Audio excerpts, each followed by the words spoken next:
예, 그러면 지금부터 토론을 시작하도록 하겠습니다. 저는 토론 사회를 맡은 송위진입니다. 한국 리빙랩 네트워크 정책위원장을 맡고 있고요. 이제 과학기술 플러스 사회혁신 포럼 초기부터 활동을 했습니다. 오늘 주제가 이제 사회문제 해결형 R&D의 글로컬화 전략입니다. 사회문제 해결형 R&D가 시작된 지 올해가 딱 10년째입니다. 10년이면 강산도 변한다고 그러는데 그동안에 작게 시작을 했지만 계속해서 진화해 오면서 이제 오늘까지 오게 됐고 그러면서 이제 새로운 단계의 도약이 필요한 상황이 됐습니다. 그 중에 하나가 이제 이 글로컬화와 관련된 것이고요. 기본적으로 이 사회문제 해결형 R&D는 굉장히 로컬한 연구개발 사업입니다. 그러다 보니까 이제 로컬에서 또 다른 로컬로 넘어가서 로컬의 시험을 가지고 계속해서 기술을 진화시켜 나가면서 일반화된 기술 시스템들을 구축해 나가는 그런 특성을 가지고 있습니다. 그래서 오늘 이제 발표하신 내용들이 계속해서 로컬에서 이루어진 것들을 좀 일반화하는 그런 것들이 될 수 있고요.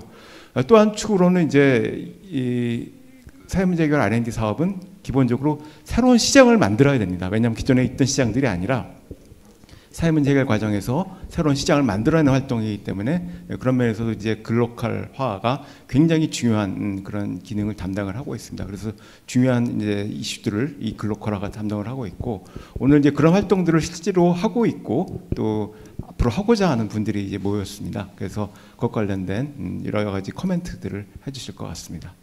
토론은 기억니은디근 순으로 할 예정이고요. 아신 바와 같이 그 프로그램에 그 순서대로 되어 있습니다. 그래서 순서는 이제 김병건 센터장부터 시작을 해가지고 쭉 오랜만에 나왔습니다. 아마 저희가 이제 혁신 제품 지정 제도나 이런 것들이 런칭됐을 때 이제 국회에서도 세미나도 했었었고 그때 이제 했었는데 왜 요즘 그 TV 프로그램 같은데 보면은 연예인들 보면은 가끔씩 안 나오다가 갑자기 나와서 영화 홍보하러 아니면 새로운 음반이 나왔거나 이렇게 나오잖아요.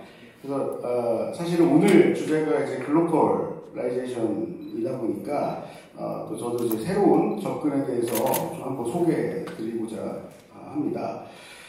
일단은 좀 반성부터 하게 되는데요. 오늘 또 발표해 주신 포어시스 같은 경우에는 이미 저희가 아까 발표 자리에서 보셨듯이 2021년에 이제 저희가 혁신 제품 지정으로 해서 실제 이런 사회 문제 해결을 할 수 있게끔 그렇게 이제 여러 가지 구매 기관들과 연결할 수 있는 루트를 만들었는데 실제 또 구매나 이런 것들을 진행하지 못한 부분이 있어요. 왜냐면 이게 저희가 이제 하나의 이제 물품으로 이제 구매를 할 수 있는 대상들의 성질인 경우가 많은데 사실 아까 보셨듯이 이제 시공도 해야 되고 하는 약간 하나의 약간 자그마한 건설에 좀 해당될 수도 있는 그런 부분이다 보니까 현장에서의 어떤 그 괴리가 좀 있었고요. 그리고 실제로 저희가 이제 그런 부분에서 제도 개선 노력을 계속 해오긴 하는데 아직까지는 조금 한계가 있어서 좀 반성을 하게 됩니다. 그래도 희망적인 것은 지금 포어시스가 이제 여러 R&D를 많이 하고 있는데 저희가 산업부에 있는 공공조달 연계형 R&D에도 지금 참여를 하고 있어서 올해까지 아마 결과물이 나올 것으로 예상을 하고 있고 조달청이 R&D 한다라는 거 처음 들어보셨죠? 작년에 열심히 노력해서 조달청도 R&D 예산을 일부 확보를 했는데 얼마 안 됩니다. 다른 부처에 비교하면 굉장히 작은 금액인데 그 중에서도 한 2년차 정도를 지원하는 그래도 큰 부분 과제를 한 2개 정도 선정하는데 이번에 포어시스가 그 둘 중에 하나가 선정이 돼서 이것은 이제 저희가 시범구매 연계형이라는 R&D라고 표현을 하고 있습니다. 그래서 이것은 이제 조달청이 R&D를 지원한 뒤에 결과물을 어찌됐건 시범구매로 연결하는. 근데 아마 시범구매가 뭔지는 잘 모르실 거예요. 간단히 설명하면 각 기관의 예산으로 무엇인가를 이제 구매하는 게 일반적인데 국가의 예산을 이제 조달청이 이제 국가의 예산을 활용해서 조달청이 구매해서 이제 현장에서 활용해 볼 수 있게끔 지원하는 방식이에요. 그래서 이거는 R&D가 아니고 구매입니다. 아까 뭐 성지은 박사님이 서두에 트랙 레코드 같은 게 필요하다고 말씀하셨는데 구매기 때문에 이제 트랙 레코드를 형성시키기 위한 목적의 부분도 같이 들어가 있다라는 것이고요. 어쨌건 이제 조달청이 소액이지만 R&D 지원과 R&D 결과물을 시범 구매로 연계하는 트랙을 최초로 한번 만들어봤는데 이제 그 부분에 있어서 이제 포시스가 지금 진행을 하고 있다. 그래서 내년에는 좀 희망적인 결과가 나오지 않을까 저희도 기대를 하고 있고요. 다시 이제 원점으로 돌아가서 글로컬 관련해서 저희가 ODA 관련해 제가 시간을 얼마나 좀 할애해야 될지 모르겠는데 편하게 하십시오. 조금 말씀드리면 ODA라는 거는 뭐 알고 다들 아시다시피 그 해외 공적 원조잖아요. 우리나라 조달이 시작된 게 해외 국가의 원조로부터 시작됐던 건 아마 잘 모르실 거예요. 그러니까 6.25 전쟁 끝나고 나서 아무것도 없었잖아요. 근데 이제 미국이나 다른 국가들로부터 원조된 자원을 어떻게 잘 배분해서 쓸 건지에 대한 관련된 기관이 이제 외자총국이라고 그 당시에는 이제 있었는데 그 외자총국이 조달청의 어떻게 보면 전신이라고 할 수 있어요. 그래서 우리나라의 조달은 원조 물자를 활용하기 위해서 시작됐다라는 거죠. 지금은 우리가 거꾸로 해외에 많이 원조하는 형태로 가고 있는데 사실은 뭐 그런 얘기들 많이 해요. 일본 같은 경우에 이제 비교해 보면 해외 원조 우리나라보다도 더 많이 한다라고 얘기하잖아요. 다만 이제 그런 국가에서는 해외를 원조를 할 때 사실 자국의 기업이나 이런 자국의 어떤 산업과 연계를 해서 일석이조를 또 추구하는 그런 경향들이 있었는데 우리나라는 그런 부분들이 아직까지는 좀 미흡했다 이런 얘기들이 있어요. 그래서 두 가지 토끼를 잡는 거죠. 글로벌한 문제들을 해결하면서도 우리의 기술을 활용해서 그런 문제들을 해결해 나가고자 하는 게 현재의 이제 ODA와 이제 사회 문제 해결 R&D 등등의 여러 가지 이제 동일한 목표라고도 할 수 있는데요. 그래서 이제 코이카 쪽에서는 이제 ODA 많은 부분을 담당하잖아요. 근데 이제 여러분들이 아는 것과 다르게 이제 코이카뿐만이 아니라 각 부처가 어느 정도 ODA 사업들을 갖고 있습니다. 예를 들어서 농림식품부 같은 데는 이제 그 농촌과 관련된 ODA 사업들을 또 진행하기도 하고요.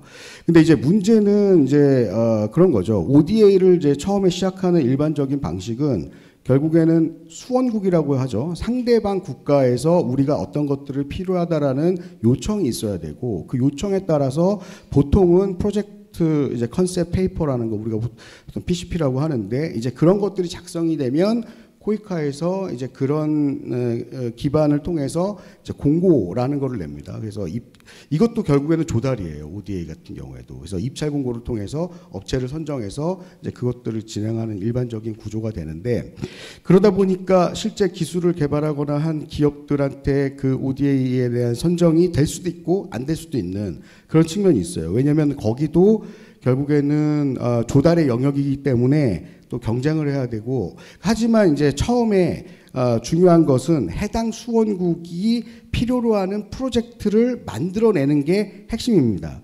이것이 어떻게 보면 수요예요. 그러니까 우리나라는 이제 국내 공공기관들의 수요를 우리가 또 혁신 제품이랑 연결하는 그런 방식도 하지만 ODA에서 중요한 거는 결국에는 상대방 국가의 이제 수요입니다.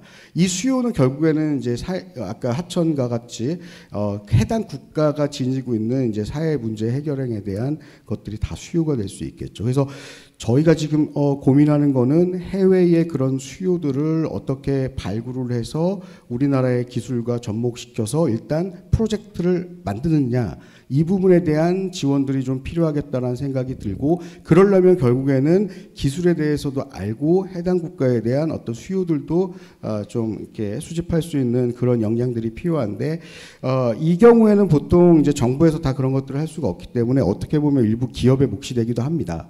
왜냐하면 기업분들은 이제 해외 진출을 하기 위해서 해당 국가들과의 어떤 뭐 그 연결 이런 것들을 하면서 이제 그런 수요를 이제 좀 수집할 수 있는 것들이 이제 기업의 역할이 될 수도 있는데요.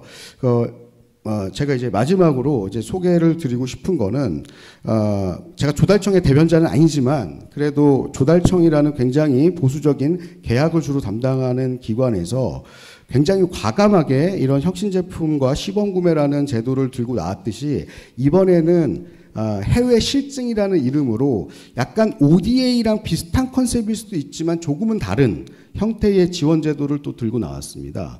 저희가 시범 구매 예산으로 잡혀있는 일부 중에서 슬롯을 할당해서 해외에 실증할 수 있는 지원을 하는 프로그램인데요. 다행히도 제가 이거를 언제쯤 공표할 수 있을까 생각을 했는데 포럼 전에 화요일 날 이제 조달청이 보도자료를 냈습니다. 저희 센터하고 그다음에 코이카하고 일부 5대 발전사하고 함께 해외 실증을 지원하는 형태의 프로그램인데요. 먼저 저희가 처음에 접근했던 거는 이제 발전사 그때 이제 수공도 그때 같이 논의를 했었지만 발전사 같은 경우는 해외 자사의 해외 사이트가 있어요.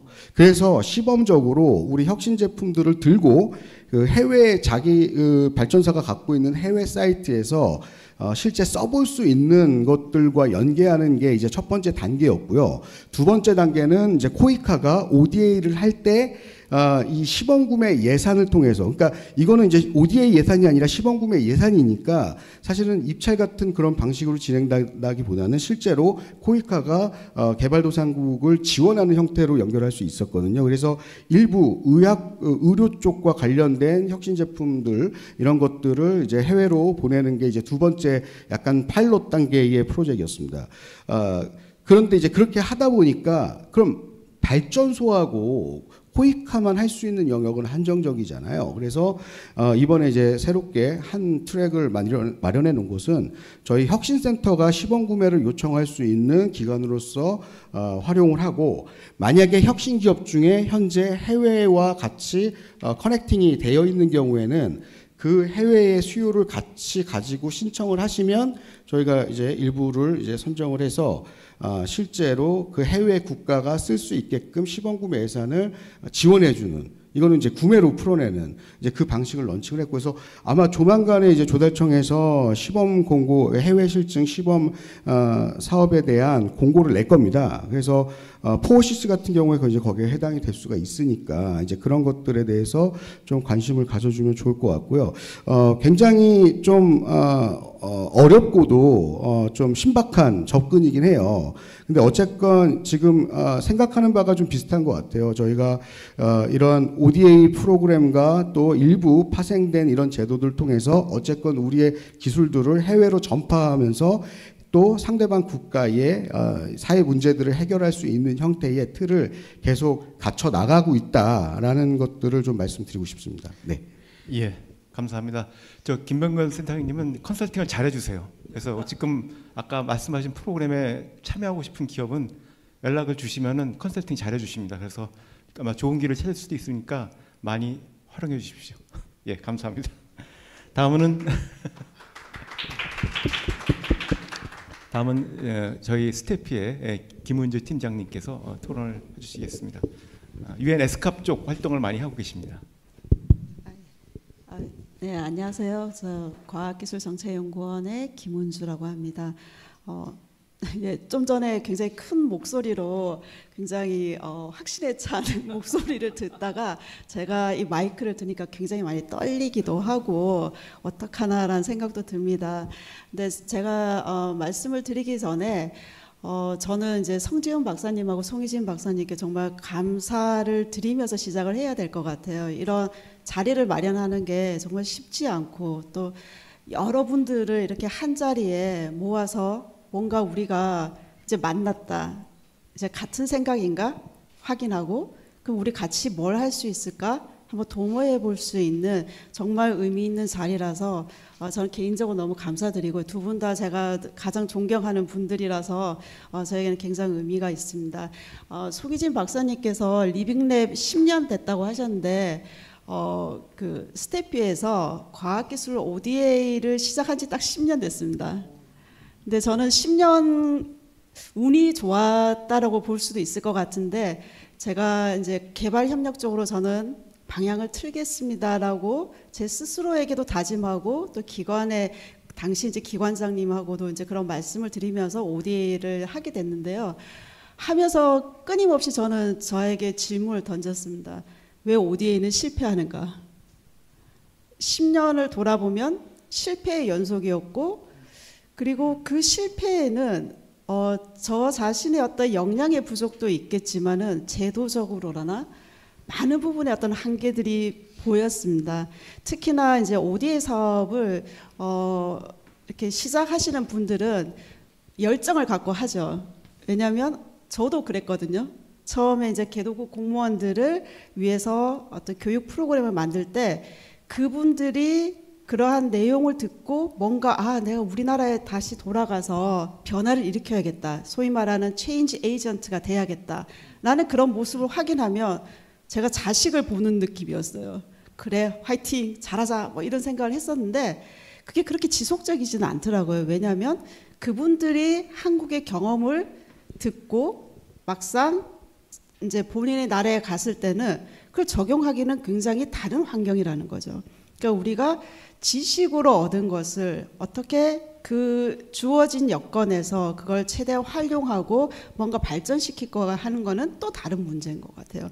그래서 오늘 이제 리빙랩 어떻게 보면 사회 문제 해결형 R&D와 글로컬화라는 관점에서 보면은 과학기술 ODA도 똑같은 어떤 문제의식을 가지고 우리가 접근해야 될 때라고 생각합니다. 이제 저희가 과학기술 정책 자문 그리고 이제 교육 훈련을 시작을 2014년부터 했어요. 그래서 처음에는 에티오피아를 시작으로 했습니다. 그럼 왜 에티오피아냐? 뭐 흔히들 우리가 한국 전쟁 때 에티오피아에 군인들이 와서 많이 피를 흘렸고 그러니 우리가 페이백 해야 된다. 그런 선한 의지도 있었지만은 사실은 에티오피아에 우리 전 원장님께서 자문관으로 계셨어요. 현지를 알고 있는 한국 전문가가 있다는 건 굉장히 중요합니다. 왜냐하면은 한국에서 경험하지 못하는 한국에서 생각하는 방식으로는 현지에서 결국 적용이 되지 않기 때문에 아까 말씀하신 것처럼 현지 정부의 수요가 있어야 된다. 근데 그 수요를 우리가 문건상으로만 받는 거는 이미 죽은 수요라고 볼 수 있을 것 같아요. 근데 이제 자문관님을 하시면서 측근에서 보시니까 이런 문제들, 정책적 문제가 있다. 제도적 문제가 있다. 그럼 우리 한국에서 누가 도와줄 수 있을까? 그래도 스태피가 도와줄 수 있을 것 같다. 그런데 2014년을 여러분이 한번 생각을 해보시면 그때 과학기술 ODA라는 표현을 들어보지 못하셨을 것 같아요. 왜냐하면 저도 생소했거든요. 무슨 말씀이냐면 ODA를 했을 때 전통적인 그런 보건이라든지 교육 분야의 이제 ODA는 우리나라가 많이 하고 있었죠. 왜냐하면 당시 이제 밀레니엄 디벨롭먼트 골이라고 해서 이제 빈곤 퇴치를 위해서 이제 필요한 어떤 그런 지원들이 주를 이루고 있었기 때문에 과학기술 분야에서 손들고 우리 개도국을 지원하겠다라고 하면은 왜 과학기술은 그냥 크로스 커팅 이슈고 이거를 어떤 분류하기 굉장히 어렵다. 그러니 스태피 같은 기관에서 자꾸 나서지 마라. 좀 조용히 있어라. 그래서 저희가 이제 포럼도 몇 차례 하고 했었는데 사실 그 정부를 설득하는 게 더 어려웠었어요. 오히려 연구기관이나 대학이나 또는 민간에서는 굉장히 의지를 갖고 계신 분들이 있고 오늘 발표해 주신 분들의 발표 내용에서도 보면은 정말 열정과 어떤 사랑이라는 게 느껴지거든요. 근데 이제 그 정부 관료분들을 설득하기가 굉장히 어려웠던 것 같아요. 근데 너무 운이 좋았던 거는 2019년에 이제 OECD 다크 개발원조위원회와 저희가 같이 공동으로 또 워크숍을 했었어요. 그러면서 그 전에 어떤 노력들이 과학기술 ODA가 중요하다. 그리고 주요 공여국이나 또는 국제기구에서 실제로 하는 사업들을 들여다보면 다 과학기술과 관련된 거예요. 혁신 관련된 거고. 근데 그거를 이제 프로그램 레벨에서 개도국들을 지원하기 때문에 저희는 굉장히 부럽죠. 왜냐하면 저희는 기껏해야 그냥 프로젝트, 단발성 프로젝트에서 끝나고 이걸 2년, 3년을 하면 뭔가 성과라는 것을 지표화해서 그거를 보고를 해야 되는 거예요. 그걸 하지 않으면은 이제 이 사업 자체가 효과가 없다라고 보는 이제 경향성이 굉장히 높기 때문에 근데 아까 뭐 발표해 주신 내용에도 보면은 실험과 실증을 하다 보면 전혀 다른 또 새로운 문제를 확인하게 되고 그리고 또 그것이 단기적으로 끝날 수가 없고 장기적으로 가야 되고 또 리빙랩 기반의 어떤 우리가 새로운 어떤 모델을 생각한다면 더 복잡해질 것 같아요. 그렇다면 이제는 우리가 프로젝트라든지 단발성 또는 어떤 한 기관이 뭔가를 다 해야 된다는 생각에서 좀 벗어나야 될 때가 아닌가. 그러면 결국은 이런 우리가 지금 정으로 있는 이런 기관들 또는 전문가분들 우리가 가지고 뭐 해왔던 사업들을 어떻게 연계할 것인가에 대한 고민을 좀 시작하는 그 지점이 오늘 이 모임이 아닐까라는 생각이 들었어요. 저는 세계 발표를 들으면서도 사실 제가 지금 인도네시아 그리고 아제르바이잔 사업을 지금 정책 자문 사업을 맡고 있고요. 이전에 이제 에티오피아라든지 이제 아프리카 지역들을 했었는데 그런 지역들을 가보면 가장 큰 문제가 사실은 물이에요, 물. 그리고 쓰레기 문제. 우리도 쓰레기 문제가 만만치 않지만 정말 인도네시아 자카르타를 가보시면 아시겠지만은 거리에 노점상이 막 있는데 거기서 이렇게 이제 가볍게 먹을 수 있는 이제 음식을 판매하는데 그 옆에는 우리 예전에 또랑이라고 하나요? 근데 그걸 보면 사 먹을 수가 없을 정도로 정말 부유물이 너무 많이 흐르고 있죠. 그러면 이거를 어떻게든 사회 문제 해결형의 관점에서 좀 도와주고 싶고 이걸 해줄 수 있는 우리 국내의 좋은 기업과 그다음에 연구기관이 같이 협업해서 뭔가 의미 있는 걸 해줬으면 좋겠다라는 마음이 들죠. 그런데 말씀해 주신 것처럼 ODA 사업을 발굴하고 이 사업화하는 데는 2년이라는 시간이 걸립니다. 이 시간 동안 사실은 사업의 어떤 형태도 바뀔 수밖에 없고요. 그리고 또 어떤 정치적인 결정에 의해서 또 무산되기도 하고요. 그래서 ODA 사업의 그 선한 의지와 어떤 그런 열정을 가지고 누구나 뛰어들 수는 있지만 제도적인 어떤 문제라든지 그리고 그 과정에서 우리가 생각하지 못했던 어떤 지역의 어떤 문제들을 또 발견하게 되었을 때 그걸 어떻게 유연성 있게 사업을 가져갈 것인가.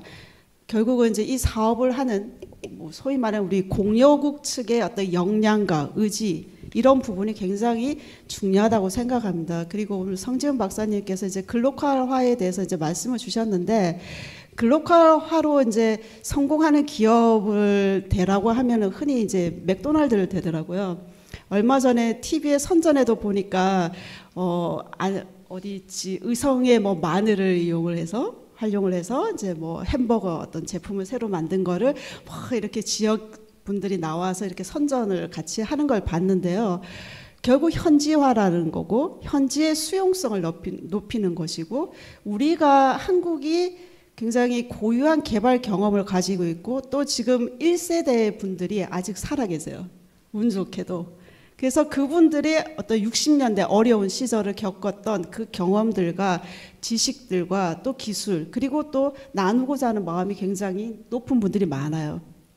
그런데 현지 개도국의 현지 개발 여건은 우리의 60년대하고는 굉장히 다르다는 거죠.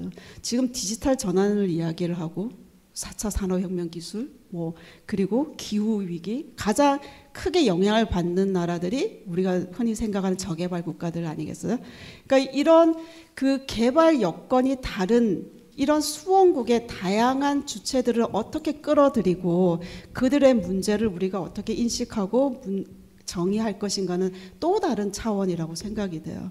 그래서 그러한 것들의 어떤 그 ODA 사업의 어떤 그런 복잡 다단한 단계들과 그리고 또 복합적인 문제들을 우리가 몇 사람이 그냥 머리를 모아서 되는 게 아니라 기관, 부처 어떻게 보면 민간의 어떤 그런 혁신적인 어떤 아이디어 이런 것들을 좀 펼쳐놓고 우리가 그냥 좀 많이 이야기할 수 있고 이거 좋네. 그러니까 아마 이런 게 이제 리빙랩의 어떤 방식이 아닐까 싶어요. 그래서 ODA에서도 리빙랩이 하고 있는 이런 어떤 방식들을 도입을 해서 우리가 기획하고 수행하고 또 더 나아가서 성과 관리까지 할 수 있는 그런 ODA 사업이 좀 만들어졌으면 하는 기대를 해보게 되었습니다. 저도 더 열심히 하겠습니다.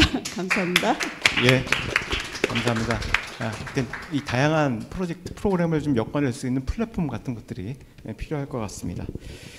예, 다음에는 핵융합연구원의 플라즈마 기술 연구소 사회 문제 해결 R&D 보석 같은 연구소입니다.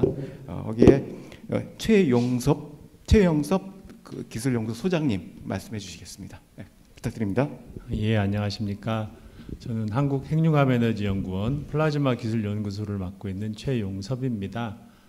저희 이제 한국핵융합에너지연구원은 그 말 그대로 핵융합을 연구하는 곳입니다. 뭐 핵융합 혹시 잘 모르시는 분도 있을 수 있을 텐데, 하늘에 보면 이제 태양이 그 핵융합으로 빛과 에너지를 내고 있는 겁니다. 그래서 인류의 이제 가장 큰 문제 중에 하나가 에너지 문제입니다. 그 에너지 문제를 해결하지 않으면 인류가 직면한 여러 가지 문제들을 해결할 수 없습니다. 그래서 저희 연구원은 그 인공태양을 지상에 만들어서 그 에너지 문제를 해결하는 일을 하고 있습니다. 저희 연구원은 인공태양으로 세상을 밝히는 연구원이 되겠다, 이런 이제 그 구호를 내걸고 열심히 연구를 하고 있습니다. 근데 제가 이제 91년도에 대학을 들어갔는데요. 그때 30년 뒤면 핵융합이 된다 그랬습니다. 이미 지났죠. 근데 아직 핵융합으로 전기를 저희가 얻지는 못하고 있습니다. 그리고 지금 이제 예측하기는 한 2050년쯤이면 핵융합으로 전기를 이제 공급할 수 있을 거다, 이렇게 얘기를 하고 있습니다. 앞으로도 뭐 거의 한 30년 남은 겁니다. 이게 그만큼 어려운 일이죠. 돈도 많이 들어가는 일이고. 근데 이제 핵융합은 플라즈마라는 거를 이용을 해서 하게 되는데, 핵융합이 이렇게 오래 걸리는데 핵융합을 하기 위해서 만드는 그 플라즈마 기술을 다른 데 이제 활용을 할 수 있다. 그러면 핵융합 하는 동안에 플라즈마 기술 가지고 사회에 이바지해라 라고 해서 이제 저희 플라즈마 기술 연구소가 만들어졌습니다. 그래서 플라즈마 기술은 반도체나 디스플레이 만드는데 이미 아주 널리 쓰이고 있습니다. 처음에 이 플라즈마 기술이 도입이 돼서 반도체가 되게 이렇게 미세한 공정까지 만들 수 있게 됐고, 지금의 이제 이런 그 지식혁명, 통신혁명, 산업혁명을 일으키는 그 원천이 됐습니다. 근데 이 플라즈마 기술이 초창기에 좀 비쌌습니다. 이 플라즈마 기술을 반도체 디스플레이에 적용을 하면 부가가치가 높기 때문에 충분히 활용이 가능했었습니다. 그래서 이 기술이 잘 확산이 돼서 대기업들이 이제 잘하고 있어요. 그래서 제가 이제 한 10년 전쯤에 앞으로 이제 플라즈마 기술을 어디다 써야 되느냐, 이런 고민을 이제 연구소 내에서 하게 되었고, 그때 이제 고민했던 게 뭐냐면, 인류가 직면한 문제가 크게 한 3가지 정도로 저희는 보고 있는데, 하나가 에너지고, 그 다음에 이제 식량 문제가 올 거고, 그리고 이제 환경 문제가 심각할 거다. 그래서 우리는 그거에 관련된 연구를 좀 집중을 하자. 그래서 에너지 문제는 이제 핵융합으로 해결을 하고, 그 다음에 식량 문제. 지금 플라즈마를 가지고 아까 이제 송정석 박사님이 발표를 해주셨는데, 이 농업혁명을 일으킬 수 있는 걸 해보자. 저 처음에 그 얘기 들었을 때 저게 되나? 되게 긴가민가했습니다. 저도 플라즈마를 하는 사람임에도 불구하고 그 비싼 플라즈마 기술을 뭐 식물 키우는 데 쓰겠다. 안 될 것 같았거든요. 근데 이제 저희 연구자들이 한 10년 이렇게 연구를 하고 좋은 결과가 나오고 해서 지금쯤이면 이걸 충분히 적용해 볼 만하겠다. 이렇게 저 스스로도 좀 바뀌었습니다. 그래서 식량에 관련된 연구를 하고 있고, 그 다음에 이제 환경 문제를 해결하는 데 있어서 저희가 집중한 부분은 이제 쓰레기 문제를 해결하는 거였습니다. 쓰레기를 지금 처리하는 방식이 기존에 이제 매립을 하다가 지금은 소각을 많이 하고 있습니다. 소각을 하고 있는데, 쓰레기를 소각을 하게 되면 그거는 궁극적으로 CO2로 바뀌어서 날아가는 거거든요. 물론 그 와중에 이제 유해한 물질들이 많이 나오게 되는데, 그거를 현재는 후단 처리 시설을 이용을 해서 다 잡아내고 있습니다. 그리고 최종 이제 CO2로 배출을 하는데, 그게 이제 지구 온난화에 기여를 하고 있는 거죠. 그럼 그 문제까지도 해결을 해야 돼요. 그럼 이걸 가장 깨끗하게 처리할 수 있는 방법이 뭐냐? 플라즈마 가지고 전기를 열로 바꿔서 그 열로 폐기물을 분해해 버리면 그게 이제 가장 현재 인류가 갖고 있는 기술 중에 가장 깨끗하게 처리할 수 있는 기술입니다. 그래서 저희 연구원 출신이신 박사님이 실제로 회사를 차려가지고 그 기술을 개발했었습니다. 그래서 청송이라는 데에다가 지자체랑 같이 해서 플라즈마 소각장을 짓고 생활 폐기물을 하루 10톤씩 처리하는 일을 했었습니다. 그래서 운영도 잘 되고 좋은 데이터가 나왔었어요. 그런데 그 소각장은, 플라즈마 폐기물 소각장은 지금은 다 없어졌습니다. 왜냐? 그거 운영하려면 매년 적자가 한 1억씩 나와야 돼요. 이제 정부 과제로 지원을 받아서 운영은 했지만 그거를 지속적으로 유지를 하려고 하면 이거는 돈이 안 되는 일이기 때문에 민간도 운영을 안 할 거고, 그러면 이제 세금을 들여갖고 해야 되는데 이건 시민들의 동의가 없으면 그렇게 안 하거든요. 그래서 그 기술은 사라져 버렸습니다. 그리고 지금도 많은 이제 사업자들이 플라즈마 가지고 쓰레기 처리하겠다 이렇게 얘기를 하세요. 근데 이걸 막상 실행을 해보려고 하면 경제성이 상당히 안 나옵니다. 그래서 적용하기 되게 어려워요. 그래서 지금 고민이 되게 골치가 아픈데, 그 와중에 우리 신동원 박사님이 이 플라즈마 기술 가지고 감길 폐기물 처리하는 기술을 개발을 하셔가지고 실제 이제 제주도에 적용을 하고 지금 이제 운영이 되고 있어서 전 상당히 기분이 좋습니다. 왜 그러냐면 출연연에서 이제 연구 개발을 할 때 연구자들은 기술 자체에 집중하는 경향이 상당히 큽니다. 그러다 보니 좋은 기술은 만드는데 그게 실제 시장에서 적용되기가 어려운 기술들이 많아요. 그러니까 부가가치가 높은 거는 적용이 되는데 부가가치가 높지 않은 농식품이나 쓰레기 같은 부분에는 플라즈마 기술을 적용하기가 어렵죠. 그런데 이런 이제 리빙 랩을 통해서 실제 적용할 수 있는 기술을 개발했다는 거에 대해서 저는 되게 이제 많이 되게 기쁘게 생각을 하고 있습니다. 그래서 이런 일들이 좀 더 확산이 돼야 되겠다 이렇게 생각을 합니다.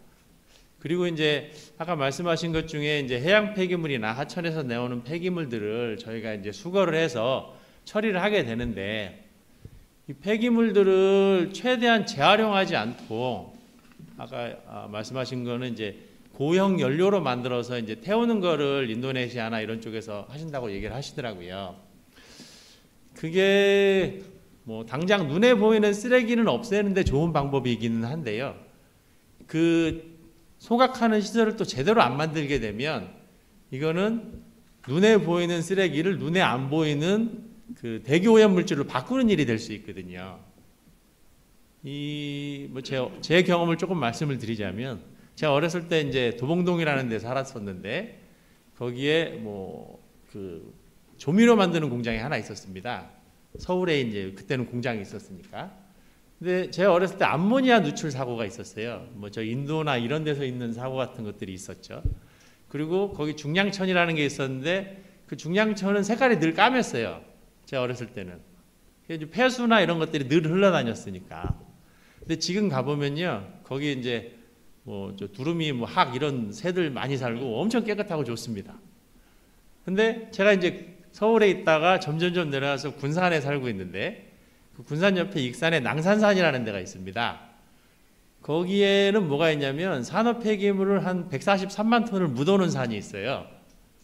이게 인간이 활동을 하게 되면 쓰레기는 늘 나오게 돼 있는데, 이게 이제 사회가 발달이 되면 발달된 도시에서는 그런 걸 안 보려고 해요.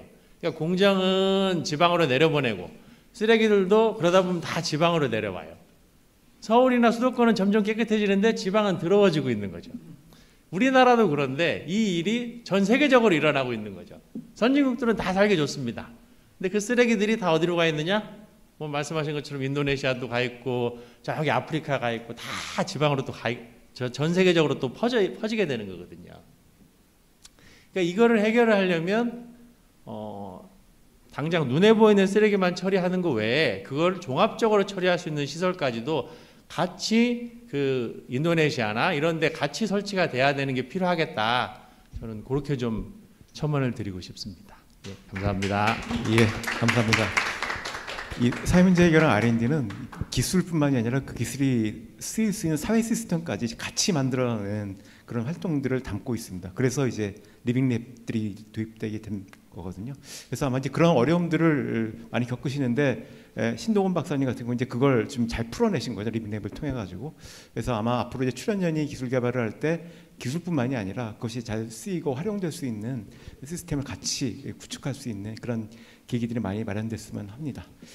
다음에는 이제 성태현 교수님인데요. 이제 사회문제 해결랑 R&D의 선수들이 있습니다. 선수. 오늘 이제 후배 선수들이 오셨고 선배 선수십니다.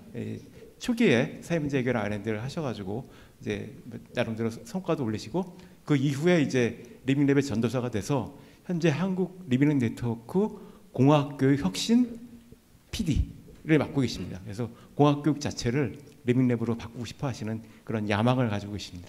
예, 부탁드립니다.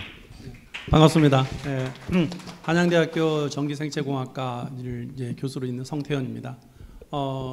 지금 최 소장님께서 태양의 에너지를 이렇게 지금 만드신다면 저는 정말 눈에 보이지 않는 작은 에너지를 지금 만들고 있습니다. 그런데 밥 한 톨로 사실 배부르지 않지만 쌀로 우리가 주식을 쓰듯이 저희 에너지 하베스팅이라는 자그마한 에너지가 주 에너지원이 될 것을 제3의 에너지를 될 것을 꿈을 꾸면서 연구를 해오고 있습니다. 저는 지금 연구를 시작한 지 대학원 생활까지 치면 한 40년이 되는 것 같아요. 30년 동안 연구실에서 목표만 달성하면 성공하는 그런 연구를 하다가 이 리빙랩을 만난 거죠. 리빙랩을 만나서 지금 저희 연구실은 거의 모든 것이 다 리빙랩이라고 할 수 있습니다. 왜냐하면 이 공학도로서 갈 수 있는 이 연구를 시작해서 그 연구의 성과를 내고 그 연구가 지속 가능하다. 이게 한마디로 예비하면 리빙랩이다. 이렇게 얘기를 하고 싶습니다. 왜냐하면 실질적으로 연구 결과가 나왔다 하더라도 저희가 사용하고 있는 결과를 낸 것이 11년째 지금 월드 레코드를 저희가 보유하고 있습니다. 이제 올해 들어서 12년째인데요. 이번 8월까지가 이제 냈던 결과인데 그 이제 8월이 넘어서 12년째 지금 저희가 월드 레코드를 지금 보유하고 있는데 이런 좋은 성과의 연구에 대한 것과 실질적으로 리빙랩에 들어가서 그 리빙랩에서 적용이 되고 실생활에 적용이 돼서 그것이 정말 경제성도 내고 이런 것과는 조금 차별화가 되는 거예요.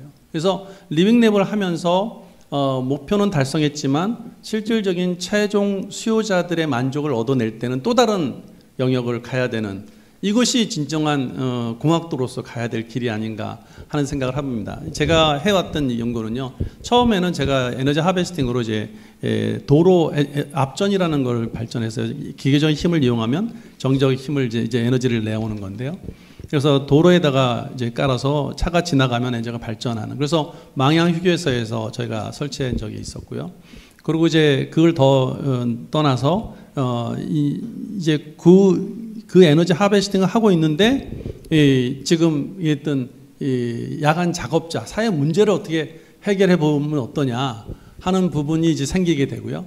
그거가 병행해서 지금 저희가 이 스마트 팩토리들이 많이 일어나는데 스마트 팩토리에서 센서들이 많이 사용됩니다. 근데 센서를 사용하려면 상용전원을 끌게 되면 그 복도에다가 차가 지나갈 때 전선이 지나가니까 그 시멘트 밑에 깔아야 되고 천장을 뚫어야 되고 이게 천장을 이제 통해서 들어와야 되고 그러니까 굉장히 설치 비용이 비쌉니다. 그래서 자체적으로 독립 전원을 이용해서 이 센서들을 가동할 수 있으면 어떨까 하는 게 이제 IoT 센서 독립 전원에 대한 과제를 이제 시작을 했던 거죠. 근데 요거는 이제 리빙랩하고는 조금 이제 관계가 다를 수 있지만 나중에 이걸 어떻게 리빙랩으로 끌고 간 거를 제가 다시 말씀드리겠고요.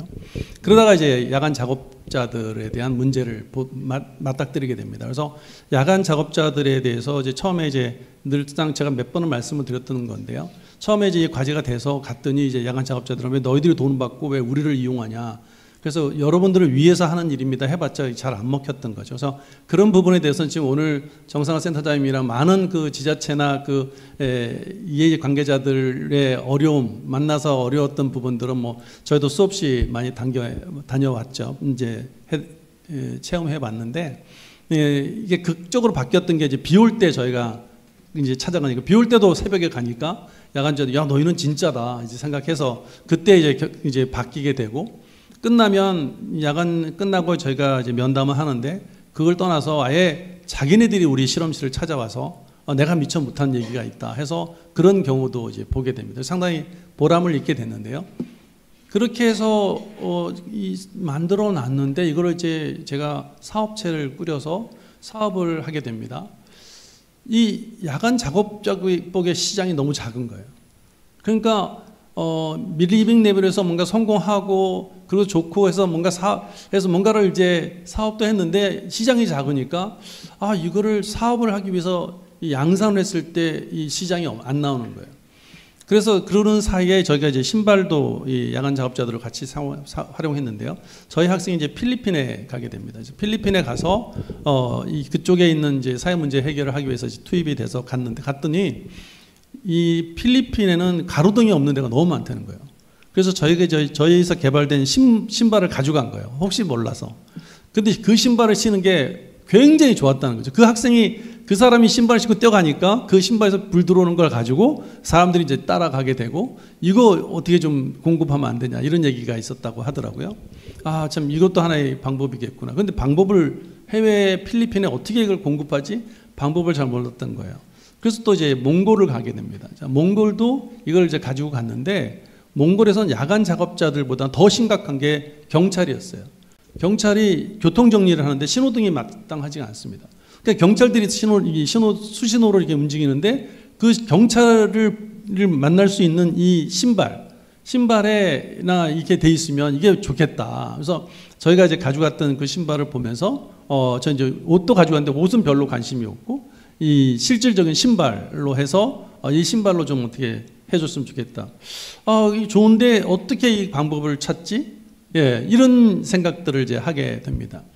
그래서 오늘 이제 글로컬 얘기를 하고 ODA를 하면서 최근에 들어서 이제 이 리빙랩이 이제 국제화 얘기하고 같이 이제 이 ODA에 대한 얘기를 다시 옛날에도 살짝 들었던데 요즘에 이 얘기를 듣다 보니까 이런 길들이 좀 있겠구나 하는 생각을 제가 지금 하게 됩니다.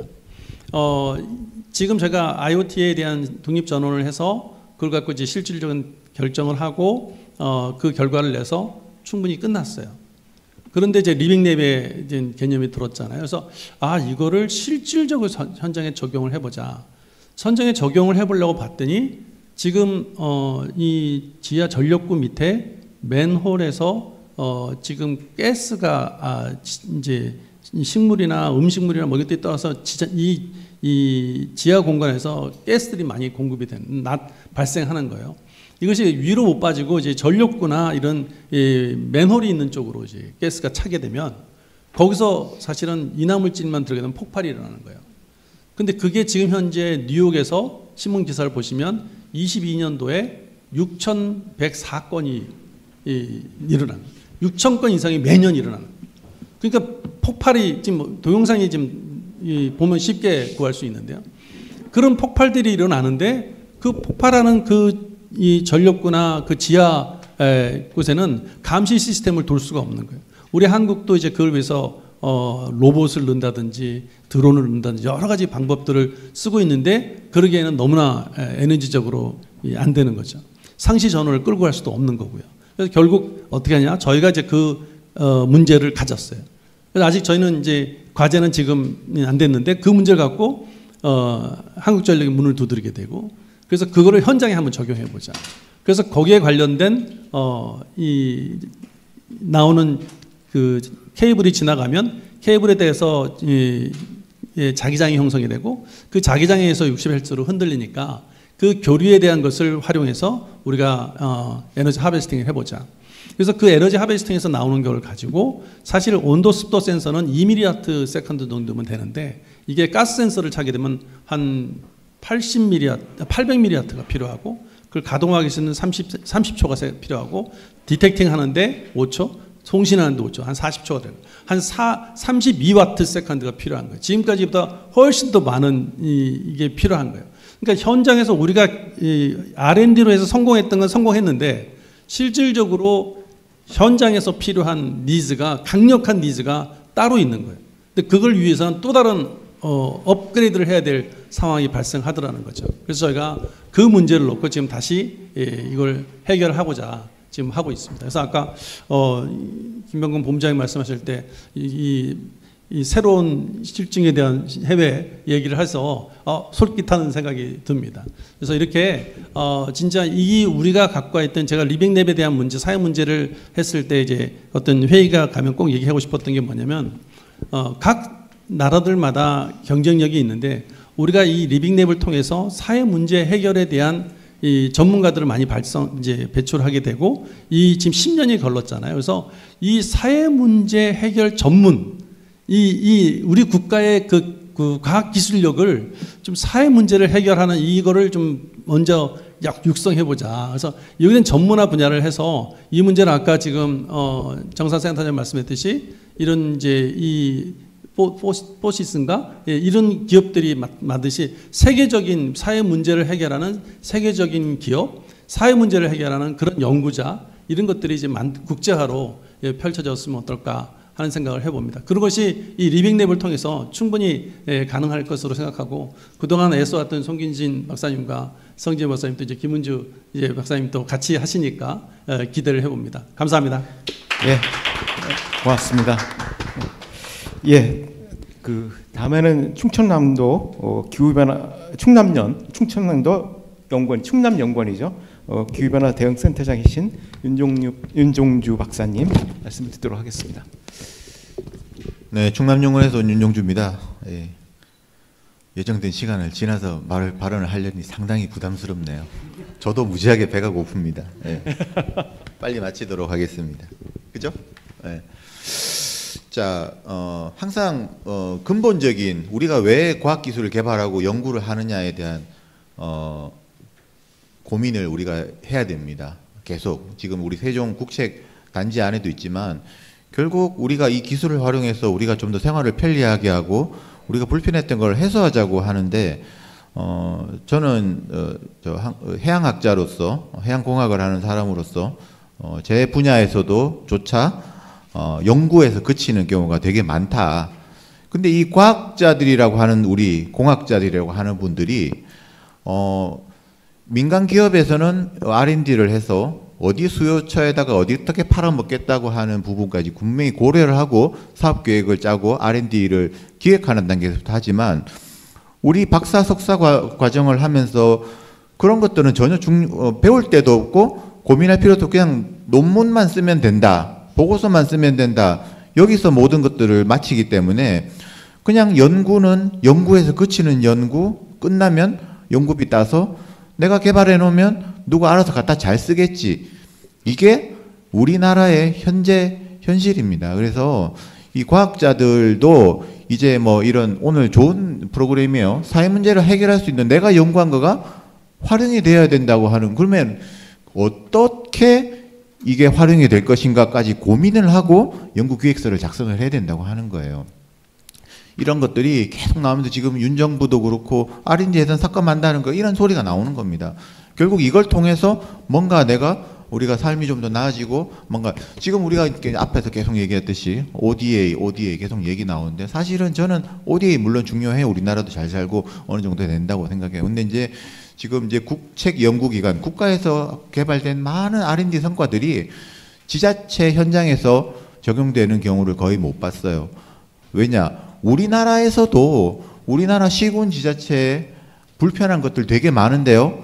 연구 성과가 내려오지도 못하고 그런 게 있는지도 모르는 경우가 허다합니다. 그러니까 지금 문제는 연구에서 그치는 연구가 아니라 지금 여러 가지 이런 사회 문제 해결령이라든지 R&D라든지 결국에는 모든 연구 개발을 해서 그 결국에는 수요처는 어디냐? 결국에는 일단 1차적으로 국내에 쓴다고 하면은 지자체가 되겠죠. 왜냐? 모든 돈이 내려오면 바로 민간으로 가는 게 아니에요.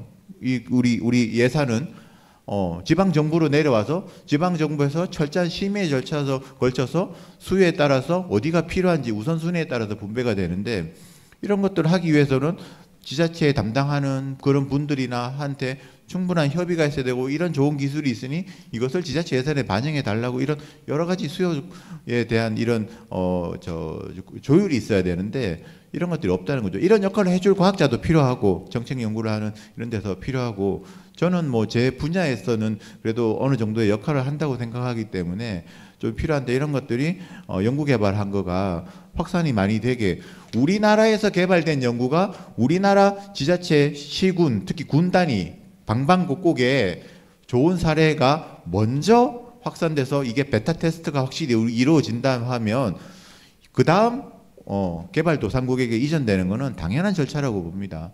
지금 사실 ODA 사업도 연구 개발해 놓은 다음에 베타 테스트 되지 않은 그 기술이 그대로 ODA 사업에 적용되는 것들이 굉장히 많아요. 수혜국이라고 저는 보지도 않는 수혜사입니다. 수혜사. 그 가서 하는 사업체만 이득을 보고 사업이 끝나면 지속성이 없이 그러니까 이렇게 예를 들게요.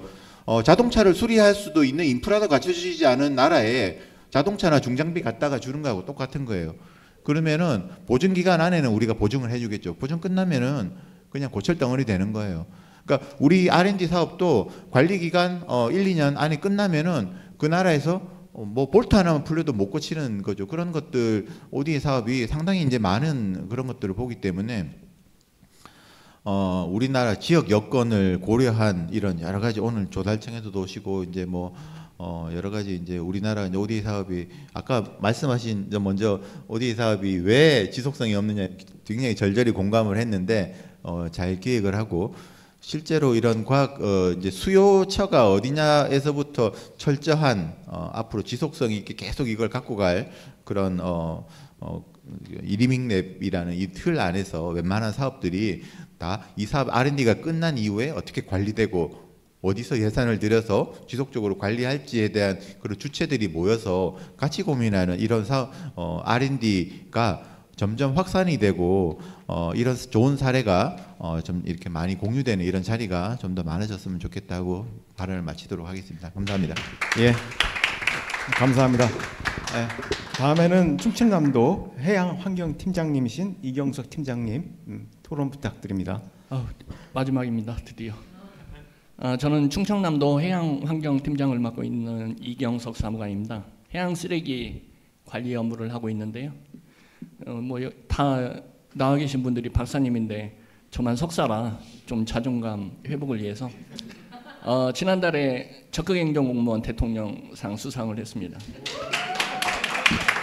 적극행정 공무원은 그 겸손함이 없어요. 그래서 저희 해양쓰레기 관리는 아까 뭐 UNEP, UNEP 얘기도 많이 나왔고 했는데 UN 공공행정상 재작년에 받았고요. 작년, 재작년, 올해까지 3년 연속 해양쓰레기 관리 최우수상을 계속 받고 있거든요. 이게 다 정상화 박사님 그리고 우리 원종화 박사님 해주시고 사실은 우리 윤중조 박사님이 계속 브레인 역할을 해주시고 계셔서 계속 그런 성과를 내고 있다. 지자체에서는 그렇게 협력해서 성과를 내고 있다. 그리고 고민하고 주민분들하고 같이 해서 개발해놓고 내박 쳐놓는 게 아니고 계속 지속관리는 계속 할 계획이 있고 그거에 대한 성과 확산은 저희가 낼 계획입니다. 저희는 잘 내요. 저희 잘 낼 계획이고 예산도 다 이제 확보돼 있고 그 해양 쓰레기 관련 아닌데 다른 리빙랩 관련이라 말씀을 하나 드려보고 싶어요. 재작년에 이게 리빙랩 같아요. 제가 보기에는 재작년 그 원자력 연구원에서 그 같이 대전에서 같이 놀던 친구가 그 예당저수지에서 좌대 그 설치해놓고 좌대 위에서 그 원자력 그 방사능 측정 장치를 운용하고 있더라고요. 물에서. 그래서 거기서 붕어찜 먹으면서 이게 뭐 하는 거야? 그 바다에 나가서 바다에 세보자. 그래서 원자력 그 측정 장비를 우리 어업지도선에다 붙여서 한 2년 동안 좀 해봤어요. 잘 되고 있고, 근데 그 협약도 맺고 그 측정한 걸 우리는 홈페이지에다 공개를 하고 그 원자력연구원에서는 그 한 2년 정도 됐는데 어떻게 좀 더 팔아야 되는 거 아니냐, 확산시켜야 되는 거 아니냐 그런 상황이었고 기다려 방류가 시점이다. 지난주 목요일 날 방류하면서 그거 지금 밤새서 열심히 만들고 있습니다. 이게 제가 보기에는 그 뭐 저랑 뭐 몇 명 없지만 그게 뭐 우리 리빙랩 아니겠어요? 예, 그런 것도 하나의 그 사례일지 않을까 하는 생각입니다. 예, 이상입니다. 예, 감사합니다. 저희가 이제 사회문제 해결 R&D를 잘한 팀들을 보면은 몇 가지 특성이 있습니다. 첫 번째, 정신 나간 공무원이 있다. 그리고 정신 나간 연구자가 있다. 그리고 굉장히 적극적으로 참여하는 시민들이 있다. 그리고 정신 나간 기업들이 있다. 이제 이 경우에는 성공을 하더라고요. 이제 그게 결국 이 네 팀이 힘을 모아야지 이제 리빙랩이 운영이 되면서 성과를 내는데 충남 이제 왜 성공하는지 이해가 갑니다. 오늘 말씀을 들어보니까 두 분 말씀을 들어보니까 이해가 가고요. 그래서 하여튼 재밌는 경험을 하게 됐는데 시간이 많이 돼서 더 토론을 하기 좀 어려울 것 같고 그럼에도 불구하고 한 번 말씀은 꼭 들어야 될 것 같아요. 지금 토론 저 플로어에 과학기술 인력개발원의 이제 유대성 팀장님 오셨는데 사회문제 해결랑 R&D 플러스 리빙랩과 관련된 교육 프로그램을 10월부터 이제 KIRD에서 운영할 계획입니다. 그래서 그 내용에 대해서 간단히 말씀 듣도록 하겠습니다. 네, 다 끝났는데 여러분 붙잡게 돼서 죄송합니다.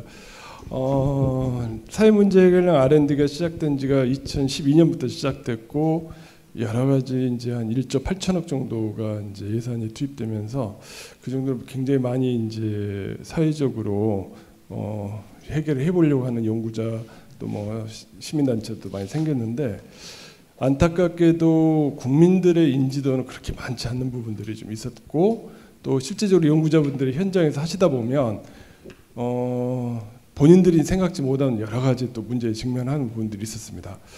이 문제를 저희 국가과학기술인력개발원에서 한 2년 정도 좀 저희가 분석과 연구를 통해 가지고 이제 내년부터 본격적인 교육을 실시하도록 할 생각입니다. 그래서 정책 입안자 트랙과 연구자 트랙, 그다음에 리빙랩 트랙 3개로 이제 운영을 하고 각각의 프로그램에는 아마 또 세부적으로 한 2개씩 또 프로그램들이 돌아갈 겁니다.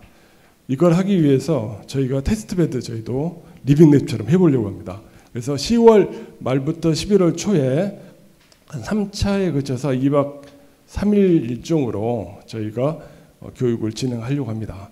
그 상세한 사항들은 저희가 마련되는 대로 저희가 또 여러 채널을 통해서 홍보를 하고 모집은 일단 선착순으로 저희가 할 생각입니다. 그래서 여러분들의 많은 참여를 부탁드리고 이번 시범 사업은 저희가 매를 맞을 수 있는 각오를 하고 진행을 하기 때문에 많은 의견들과 여러분의 많은 조언을 부탁드리겠습니다. 감사합니다. 예, 감사합니다. 유 팀장님도 꽤 오랫동안 준비하시다 결국 이제 이 마무리를 지으신 이런 케이스입니다. 쉽지가 않았습니다. 쉽지 않았는데 어쨌든 여기까지 왔고요. 이제 오늘 그 이제 글로컬화와 관련된 그 이제 토론을 가졌는데요. 기본적으로 아까 말씀드렸듯이 그 사회문제 해결 R&D는 로컬입니다. 로컬에서 어떤 성과를 내고 그게 국내의 다른 로컬로 넘어가고 그걸 통해서 또 기술이 더 단단해지고 그게 또 다시 이제 외국으로 나가는 이런 특성을 지니고 있습니다. 그리고 두 번째는 아까 말씀드렸듯이 기술만 만드는 것이 아니라 그것이 작동할 수 있는 사회 시스템을 같이 만들게 되거든요. 그래서 만약에 이게 그 저개발국으로 가서 이 시스템들이 구현이 되려면 거기서도 아마 리빙랩을 운영을 해야 될 겁니다.